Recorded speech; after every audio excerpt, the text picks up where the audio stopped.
समझता हूँ कि ताम्रध्वज साहू जी उन पर भारी पड़ेंगे, क्योंकि अनुभवी है। यहाँ से तो रूपमणी चौधरी जीत रही है और अच्छे तरीके से जीतेगी। पे आए थे कि बाहर के प्रत्याशी को हमको थोप दिए हो। मान के चलो रूपमणी चौधरी जी 60% रहेंगे, ताम्रध्वज साहू जी 40% रहेंगे। नमस्कार, छत्तीसगढ़ तक में आपका स्वागत है। मैं हूं अरविंद यादव। महासमुंद लोकसभा के लिए बीजेपी ने रूप कुमारी चौधरी को प्रत्याशी बनाया है, वहीं कांग्रेस ने छत्तीसगढ़ के कांग्रेस सरकार में पूर्व मंत्री रहे ताम्रध्वज साहू को प्रत्याशी बनाया है।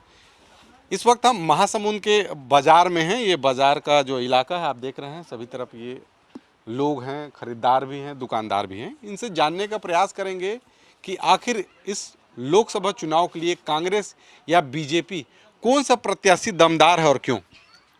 वैसे देखे जाए तो सीनियर है ताम्रध्वज साहू जी और साहू बहुल क्षेत्र है, तो प्रत्याशी तो अच्छा दिए है।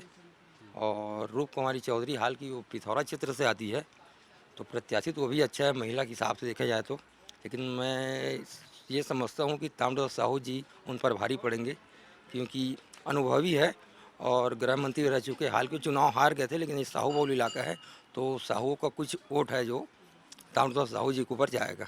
लेकिन जो अयोध्या में राम मंदिर प्राण प्रतिष्ठा हुआ है, उससे तो पूरा वातावरण राममय हो गया है। तो ऐसे में बीजेपी के कैंडिडेट छोड़ कांग्रेस के जो कैंडिडेट हैं वो कैसे भारी पड़ सकते हैं। कोई भारी नहीं पड़ेंगे भैया। बीजेपी राम के नहीं है, राम सभी के है, हमारे भी है बीजेपी। और मैं एक व्यापारी हूँ, व्यापारी के हिसाब से बोल रहा हूँ कि ऐसा किसी नहीं है। वो सिर्फ अगर बीजेपी वाले बोल रहे कि राम मंदिर हमने बनाया, तो राम मंदिर का मसला जो है हाई कोर्ट में चल रहा था। हाई कोर्ट द्वारा जब ये निराकरण हुआ तब ये मंदिर बना। ऐसा वो मोदी ने नहीं बनाया, ना किसी ने पार्टी विशेष ने बनाई है।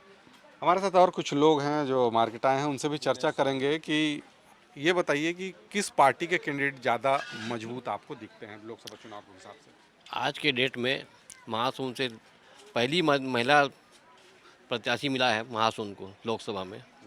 और रूपकुमारी चौधरी विधायक भी रह चुकी है, पूरे क्षेत्र को जानती है वो। और हमारे विचार से तो रूपकुमारी चौधरी जीत रही है और अच्छे तरीके से जीतेगी बहुमत से। ऐसा क्या कुछ है बीजेपी कैंडिडेट में जिसके कारण आप बोल रहे हैं कि वो इस बार उसकी जीत सुनिश्चित है। मोदी का काम, छत्तीसगढ़ सहायक सरकार के काम, लोगों को जन महतारी वंदन योजना से बहुत फ़ायदा मिला लोगों को। जिसका नाम नहीं था उसका भी नाम जुड़ गया अभी। और महिलाओं में ज़्यादा खुशी इस बारे में, और महिला प्रत्याशी भी है महासमुंद से। तो मेरे विचार से तो महिला प्रत्याशी को जाएगा सबको वोट। ये बताइए कि देखिए यहाँ पे जो लोग हैं जिनकी अलग अलग विचार हैं, कुछ का कहना है कि कांग्रेस के जो प्रत्याशी ताम्रध्वज साहू वो जीत सकते हैं, कुछ का कहना है कि रूप कुमारी चौधरी जो बीजेपी की कैंडिडेट है वो जीतेगी। आपका क्या कहना है। मेरे हिसाब से तो रूप कुमारी चौधरी ही जीत सकते हैं। सबसे बड़ी बात यह है कि ताम्रध्वज साहू को यहाँ ना बाहरी प्रत्याशी बता रहे हैं। कांग्रेस में भी ये दो फाड़ हो चुके हैं। भाई पेपर में भी आया था कि बाहर के प्रत्याशी को हमको थोप दिए हो। रूप कुमारी चौधरी यहाँ के विधायक भी रहे, जिला पंचायत सदस्य भी रहे, उस पर से जिला अध्यक्ष रहे भाजपा के। तो पूरा उनका इन क्षेत्र में दौरा हुआ है, उनको सब जानते हैं। दूसरी बात यह है कि जो अभी महतारी वंदन योजना आया है महिलाओं के लिए है वो, तो उसमें भी उनको बेनिफिट मिलेगा। और ऊपर से मोदी जी का लहर चल रहा है ना। राम मंदिर का मुद्दा अलग रखो, लेकिन ये तो मोदी जी का जो लहर है। और जो अभी बोनस दिया है 3100 रुपये में धान खरीदी किए हैं, तो गरीब किसानों को भी उसमें फ़ायदा हुआ है। तो ये मान के चलो रूप कुमारी चौधरी जी 60% रहेंगे, ताम्रध्वज साहू जी 40% रहेंगे। मैं साहू हूँ, फिर भी मैं बता रहा हूँ आपको। ये सबसे बड़ी मुद्दा ये है कि ताम्रध्वज साहू जी को यहाँ के कुछ वरिष्ठ नेता, कांग्रेस के नेता भी बोल रहे हैं बाहरी प्रत्याशी को हमको सौंप दिए हो। भाई लोकल प्रत्याशी हमको चाहिए। 8 विधानसभा आता है लोकसभा में, हमारे 8 विधानसभा हैं, तो कहीं भी विधानसभा के पूर्व विधायक है या उनको देना चाहिए था टिकट।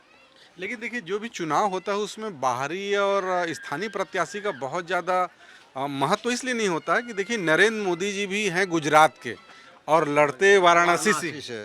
देखो जी, वो बड़े नेता हैं, वो जो कार्य करते हैं, है ना, छोटा मोटा नहीं, वो देश के पूरा देश के लेवल में, मतलब इंडिया के लेवल में कार्य करते हैं। अपने खाली गुजरात के लेवल में कार्य नहीं करते। वैसे ये है। दूसरी ये है कि यहाँ और भी कैंडिडेट है। कांग्रेस से पूर्व विधायक थे, अपना अग्नि चंद्राकर जी हैं, भाई पूरे 3 बार के विधायक हैं, वो प्रबल दावेदार थे। अब वो चुनाव लड़ेंगे नहीं लड़ेंगे उनका अलग मंशा है, लेकिन ये क्या होता है लोकल में और बाहरी प्रत्याशी में थोड़ा से कांग्रेस कार्यकर्ताओं में भी नाराजगी आ गया है। अपने क्षेत्र का रहेगा लोकसभा सदस्य तो हम कहीं भी जाकर मिल सकते हैं।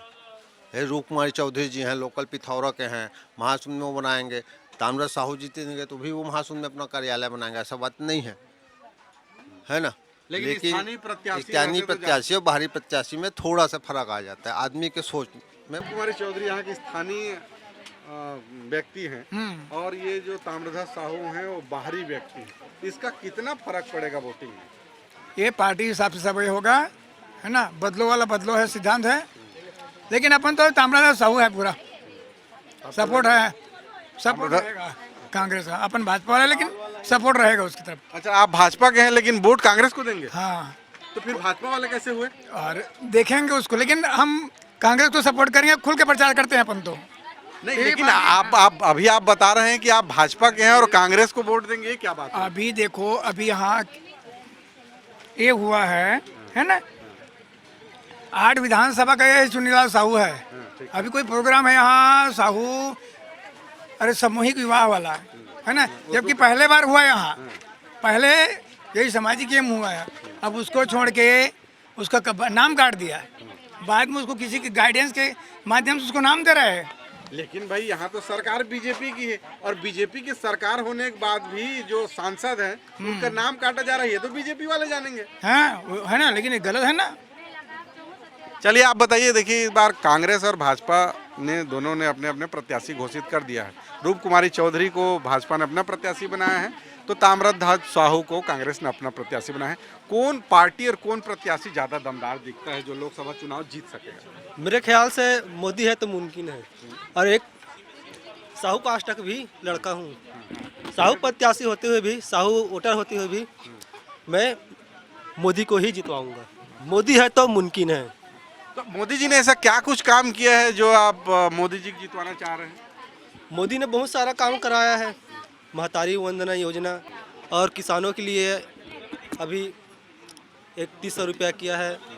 ऐसा बहुत सारा है उसका योजना इसको, और मोदी के सरकार से हम खुश भी हैं, इसलिए हम मोदी है तो मुमकिन है उसी को जितवाएंगे। साहू वोटर होते हुए भी हम भाजपा को देंगे, रूप कुमारी चौधरी को ही वोट देंगे।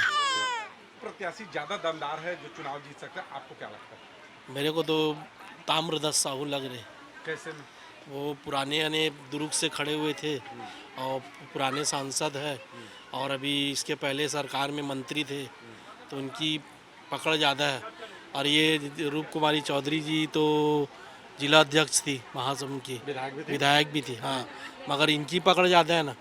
लेकिन वो तो स्थानीय प्रत्याशी हैं रूप कुमारी चौधरी, और जो ताम्रध्वज साहू हैं वो बाहरी प्रत्याशी हैं, इसका भी बड़ा असर पड़ता है चुनाव में। हाँ, ये तो पड़ता है, तो फिर कैसे जीत पाएंगे? मगर वो उनकी पुरानी छवि ने जी, मंत्री थे छत्तीसगढ़ के ताम्रध्वज साहू जी, और अभी सरकार गई, अभी 3 महीना हुआ, 2 महीना हुआ, 3 महीना हुआ कांग्रेस की सरकार जो गई है। लेकिन मोदी सरकार ने तो बहुत कुछ काम किया, किसानों के लिए भी काम किया है, महिलाओं के लिए महतारी वंदन योजना पे काम किया है। बस बांट रही तो है सर मोदी सरकार। महंगाई कितनी बढ़ गई है, लोग आज परेशान है, हम खुद परेशान हैं, धंधा वाले परेशान है। आगे से पैसा आने से सब हमारा ही पैसा तो दे रही सरकार। हाँ, मोदी सरकार ने तो प्राण प्रतिष्ठा अयोध्या में राम मंदिर का किया है, तो इसका कुछ असर नहीं दिखता? नहीं, इसका क्या असर है जी? मंदिर बनने से कोई हमको थोड़ी रोजगार मिल जाएगा?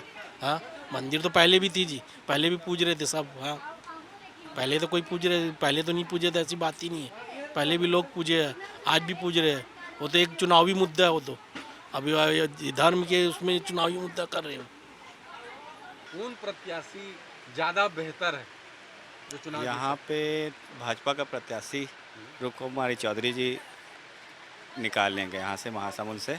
और भाजपा का भी अभी जोर है, जिस हिसाब से काम कर रहे हैं भाजपा आगे भी 2024 से 2030 तक, 2047 तक जो मोदी जी का प्लान है वहाँ तक उसको कोई नहीं रोक सकता। नहीं, तो रूप कुमारी चौधरी में से क्या कुछ खासियत है जो चुनाव निकाल सकती है? आप दावे कर रहे हैं चुनाव निकाल सकते हैं? रूप कुमारी चौधरी जी जो है शुरू से ही राजनीति में जुड़े हुए हैं, जहाँ से वो रहती है वहाँ से उसके कार्यकाल में देखा गया है कि उसके बहुत ज़्यादा ही प्रोग्रेस हुआ है वहाँ। लेकिन ताम्रध्वज साहू छत्तीसगढ़ सरकार में मंत्री रहे, दुर्ग के वो पूर्व सांसद रहे, तो उनका भी कार्यकाल तो बहुत अच्छा रहा है। यहाँ तक देखा जाए तो उनका भी कार्यकाल बहुत अच्छा रहा है, लेकिन जिस हिसाब से भाजपा के कार्यकाल वहाँ तक झुकाव हो रहा है सबका। तो क्या माना जाए कौन चुनाव जीत सकते हैं? अब वो तो रिज़ल्ट आने के बाद, लेकिन मेरे हिसाब से जो पर्सनली सुझाव है और मेरा मानना है कि भाजपा यहाँ से निकाल रही है। रूप कुमारी चौधरी क्यों? मोदी जी के नाम से है और फिर लोकल है हमारे, है ना, महासमुंद क्षेत्र के हैं। और साहू जी तो बाहर से हैं, दुर्ग क्षेत्र शायद, है ना। तो इस बार जो वोटिंग होगी आपके हिसाब से वो मोदी के चेहरे पे होगी कि प्रत्याशी के चेहरे पे होगी? मोदी जी के चेहरे पे होगी। प्रत्याशी कोई भी रहे प्रत्याशी कोई भी रहे तो बीजेपी ही जीतेगी। बीजेपी ही जीत। क्या कारण है उसका? क्या ऐसा बीजेपी ने किया है तो आप लोग मानते हैं कि बीजेपी जीतेगी? बीजेपी के रहने से हमारा बहुत कुछ अच्छा हुआ है। जैसे हिंदुस्तान के लिए तो देश विदेश में भी नाम हुआ है, हमारे देश में भी बहुत सारा काम हुआ है। मोदी जी के रहते तो महिलाओं के लिए हुआ है, किसानों के लिए हुआ है, सबके लिए अच्छा किया है वो। और जो भी कर रहे हैं बहुत ही अच्छा कर रहे हैं। अच्छा, तो मोदी जी का मैजिक है। हाँ, मोदी जी का मैजिक है। इससे प्रत्याशी कोई भी रहे, प्रत्याशी कोई भी रहेगा मोदी जी के नाम से जाएगा। अच्छा, जीत किसकी होगी? बीजेपी की होगी। महासमुंद लोकसभा में कौन प्रत्याशी ज़्यादा दमदार दिखता है? ज़्यादा रूप कुमार चौधरी। क्यों, क्या खासियत? बीजेपी का कार्यकाल अच्छा रहा है शुरू से। बीजेपी के कार्यकाल में हर चीज़ व्यवस्था ठीक ठाक रही है। कोरोना काल में भी हमने देखा कि मोदी सरकार ने बहुत अच्छा काम किया, जिस हिसाब से काम करना चाहिए था केंद्र सरकार को। तो अधिकतर लोगों की मानसिकता तो ये है कि मोदी को देख के चुनाव जीता जाएगा। प्रत्याशी कोई भी रहे, प्रत्याशी का उद्देश्य ऐसा है कि प्रत्याशी का भी एक महत्व रहता है, पर 60 और 40% का रेशो रहता है। तो दोनों अगर 60 और 40% मिलता है तो 80% चार्जेस बीजेपी के बन जाते पर ताम्रध्वज साहू भी तो सीनियर लीडर हैं और कांग्रेस के सरकार में मंत्री भी रहे हैं। हैं, जरूर रहे हैं। और साहू बाहुल्य 5 विधानसभा क्षेत्र भी है। साहू बाहुल्य तो अभी भी था, विधानसभा क्षेत्र में भी साहू बाहुल्य था, पर अधिकतर साहू वोट जिस हिसाब से देखा जाएगा तो वो भी बीजेपी को ही वोट पड़े। तो कहीं न कहीं कारण फैक्टर मोदी सरकार का बना है। और कहीं न कहीं आगे चल के भी आगे हर किसी को यही उम्मीद है कि जिस प्रकार से हमारा अभी देश लीड कर रहा है हर तरफ से, तो मोदी सरकार को लाने का कि हमारा देश नंबर 1 पे आ जाए। क्या लगता है इस बार कांग्रेस या बीजेपी लोकसभा चुनाव में कौन जीत सकता है और क्यों? बीजेपी जीतेगी और कौन जीतेगी? क्या कारण मानते हैं? कारण कई ठो है। बताइए। महतारी वंदन योजना है, राम मंदिर है, और कई ठो है।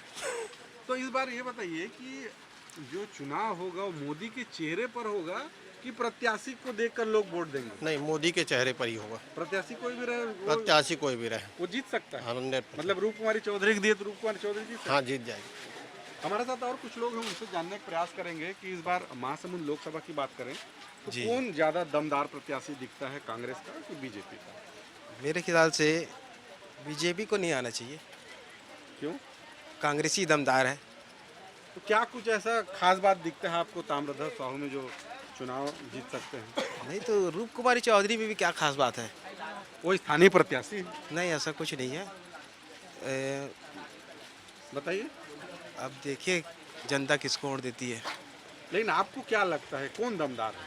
दमदार तो कांग्रेस ही दिख रही है अभी। ये थे महासमुंद लोकसभा की जनता। कुछ का मानना है कि यहाँ बीजेपी के प्रत्याशी ज़्यादा दमदार हैं और कुछ लोग का कहना है कि कांग्रेस के प्रत्याशी सीनियर लीडर हैं और वो चुनाव जीत सकते हैं।